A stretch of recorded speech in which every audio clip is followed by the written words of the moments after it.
এ হলো গিয়ে লোটে মাছ বা লইট্টা মাছ, বড় আদুরে মাছ। আমি কি করেছি, একটুখানি তেল আর নুন দিয়ে প্রথমে ফ্রাই প্যানের মধ্যে ওকে একটু নাড়িয়ে চাড়িয়ে ওর জলটাকে শুকিয়ে নিলাম।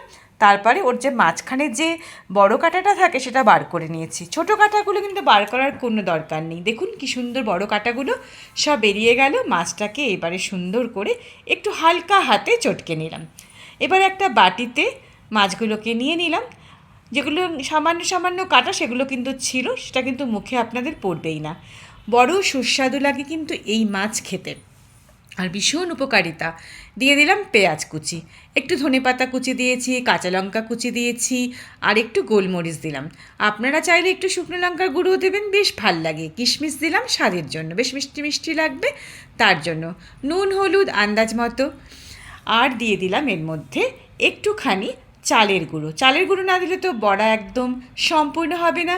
আর একটু মচমচে ভাব আনার জন্য দিয়ে দেবেন হচ্ছে একটুখানি ময়দা। আপনারা চাইলে একটু বেসনও দেবেন, আমি বেসনটা আর দিলাম না। এইবার হালকা হাতে এগুলোকে চটকে মেখে নেব। লইট্টা মাছে কিন্তু খুব উপকারিতা থাকে, আর তার সঙ্গে থাকে স্বাদ। অনেকে অবশ্য নাক সিটকোন লইট্টা মাছ দূর এগুলো আবার কি খায়, কিন্তু বাঙাল বাড়ির এই রেসিপিটা যদি আপনারা একবার করেন তাহলে অবাক হয়ে যাবেন। আমি এর মধ্যে দিয়ে দিয়েছিলাম একটু গরম মশলা পাউডার, তাহলে গন্ধটা বেশ সুন্দর লাগবে। আর একটু লেবুর রস, একটু টক টক ভাব আনার জন্য গন্ধরাজ লেবুর রস। আপনারা না চাইলে বাতি লেবুর রসও দিতে পারেন। এবার সুন্দর করে এটাকে আমি গোল গোল করে একটু চ্যাপটা চ্যাপটা করে বেশ তেলের মধ্যে এটাকে বড়া ভাজবো। আমি সর্ষের তেলেই ভাজছি, আপনারা চাইলে সাদা তেলেও ভাজতে পারেন।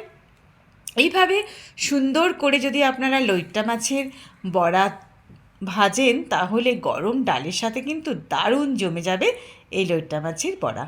দেখুন কত সুন্দর করে হচ্ছে, আর বিশ্বাস করবেন না এত সুন্দর গন্ধ বেরিয়েছিল যে কি বলবো। আমার ছেলেরা তো এই ডালের সাথে লইট্টা মাছ দিয়ে দারুণ খাওয়া হয়ে গেছিলো সেদিন, আর এই মাছের দরকারই পড়েনি। তাহলে বন্ধুরা এইভাবে আপনারাও কিন্তু লইট্টা মাছের বড়া করে নিন। বাঙালদের রান্না হলে কি হবে, এখন ঘটি বাটি এদেশি সবাই কিন্তু এই রান্না খেতে ভীষণ ভালোবাসে। এখন বলুন না, বাজারে কত লইট্টা মাছের দাম বেড়ে গেছে। আগে কি অত দাম ছিল? এখন তো আকাশ ছোঁয়া হয়ে যাচ্ছে লইট্টা মাছেরও দাম। মজা করলাম। যাই হোক, দেখো কমপ্লিট হয়ে গেল গল্প করতে করতে লইট্টা মাছের বড়া।